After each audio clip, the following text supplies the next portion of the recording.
There's usually a fair amount of personnel turnover whenever a new head coach comes on board, with Florida serving as the latest example of that roster pairing phenomenon.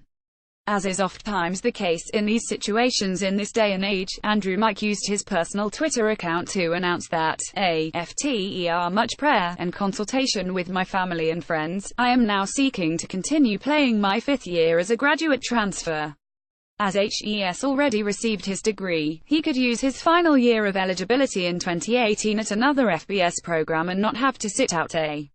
While no specific reason for the decision was given, the fact that the offensive lineman was buried on the post-spring depth chart likely played a significant role.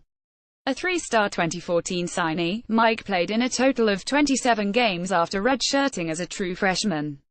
He played in a dozen games in 2016 and then all 11 in a bowl-less 2017 that also saw the Gators lose a game to Mother Nature. The NCAA is locked into serious legal challenges on a number of fronts, but the most immediate threat to the organization has been unfolding in a Los Angeles courthouse the past few weeks. That's the site of the latest lawsuit against the group, brought about by former USC assistant coach Todd McNair as part of his defamation case over a show cause he was handed by the Committee on Infractions 8 years ago. Despite numerous flaws in both the process and conclusion in punishing both the coach and the school, NCAA President Mark Emmert went on the defensive as part of a video deposition in the case. In some of his most notable comments about the case in years, I have seen nothing that has convinced me that the Committee on Infractions or the Appeals Committee should have found any other answer in that case, Emmert said. According to ESPN, I don't see anything that has convinced me that they erred in making that finding.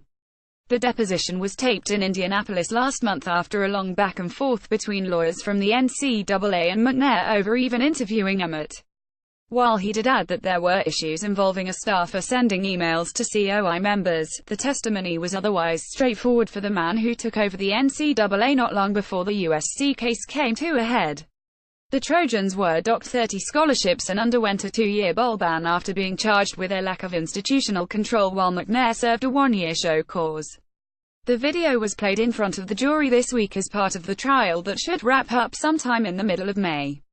McNair is slated to follow up Emmert by taking the stand starting on Thursday afternoon as part of his nearly decade-long quest to clear his name. This is a big loss, both literally and figuratively, for first-year head coach Josh Heupel's offensive line. By way of the Orlando Sentinel, the UCF coach confirmed Wednesday that Sam Jackson, not pictured, has been diagnosed with a torn ACL in his knee. The guard suffered the injury late during one of the night's 15 spring practice. The Sentinel writes that the 6'6", 356-pound offensive lineman is expected to miss significant time during this offseason and a portion of next. Based on what's usually considered a 6-month time frame for recovery, Jackson likely would be available until late October, early November at the earliest. As a true freshman last, Jackson played in 12 games for the Knights. Heading into the spring, Jackson was penciled in as one of UCF's starting guards. According to the Sentinel, starting center Jordan Johnson slid over to guard for the spring game and is likely to claim one of those 2 starting jobs at that spot when summer camp opens in early August. Another player will be in the mix on the interior of UCF's line is Parker Boudreaux, the transfer from Notre Dame who sat out the 2017.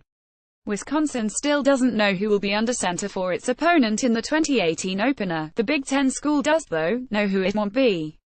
Late last month, Stephen Duncan was arrested on a charge of driving under the influence. Nearly 2 weeks later, head coach Mike Sanford confirmed that Duncan will be suspended for the first game of the upcoming as a result of the arrest.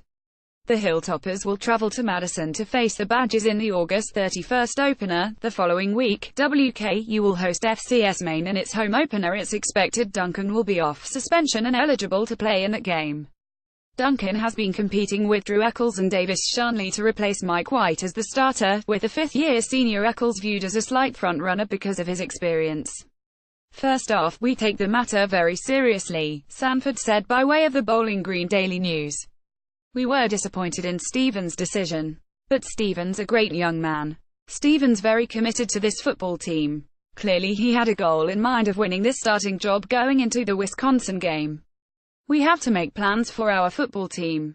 Going into the game at Wisconsin, it changes some things from that dynamic. By no means does it banish Stephen from our view of him as a quarterback. As a redshirt freshman last, Duncan completed both of his pass attempts. Eccles served as White's primary backup last, although he attempted just 11 passes. Late last week, reports surfaced that Miami was working on a new contract for Mark Richt. Thursday, those reports came to fruition as announced the university has extended the head football coach's contract through the 2023. Mark has done a phenomenal job of building this program, and generating enthusiasm for this program, since the day he arrived back on campus, athletic director Blake James said in a statement. We look forward to continued success under his watch, both on and off the field, for many years to come. The financial details of the extension were not revealed. When Richt returned to the U after being fired by Georgia, he signed a 6-year deal that's believed to be worth just north of $4 million annually. After a 9-4 first at his alma mater, Richt guided the Hurricanes to a 10-3 record in 2017. It was the program's first with double-digit wins since they won 11 way back in 2003. Last year also marked the Hurricanes' first appearance in the ACC championship game since they joined the conference for the 2004. Those efforts last earned him Coach of the Year honors from the ACC and Walter Camp Foundation. We're excited about where this program is headed, Richt said in his statement. I want to thank Blake James, Jennifer Strawley and our entire athletics administration for supporting our coaches, staff and student-athletes, ensuring that we're committed to building on the great legacy of Hurricanes football.